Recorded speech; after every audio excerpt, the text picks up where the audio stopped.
ఈరోజు దేవుని వాక్యం దేవుని ఎంతో నమ్మకంగా ఉండాలని ఆయన వాక్యం చేస్తుంది. మరి దేవుని ఎంతో నమ్మకంగా ఉన్న వారికి దీవెనలు ఎన్నో ఉంటాయంట. దీవెనలు ఆస్వాదింపబడతామంట. దీవెనలు మెండుగా ఉంటాయని, మరి దీవెనలు మెండుగా కలిగినని వాక్యము చెప్తున్నది. సామెతలు 22లో నువ్వు చదువులోనేంటి, ఉద్యోగంలోనేంటి, నీ సేవలో ఏంటి, నీ భార్యతో ఏంటి, నీ భర్తతో ఏంటి, నమ్మకముగా నుండుము, యథార్థత మరి కలిగి సత్యము అనుసరించి నడువుము, అప్పుడు నీకు ఆశీర్వాదాలు, మరి నీ దయందు ఆశీర్వాదము నీదవుతుంది. ఎవరి ఆశీర్వాదము? దేవుని ఆశీర్వాదము మనదవుతుంది. కాబట్టి మోసం అనేది నమ్మకత్వానికి వ్యతిరేకం.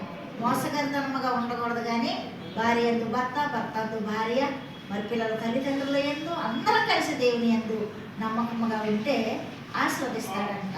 మరి నమ్మిన వారికి దీవెనలు మెండుగా కలుగుతాయంట. మరి పరిశుద్ధ వాక్యం దేవుడు దీవించగాక. సబ్స్క్రైబ్ చేయండి, లైక్ కొట్టండి. అన్న మినిస్టర్ గురించి మీరందరూ ప్రార్థించండి. ఆమేన్.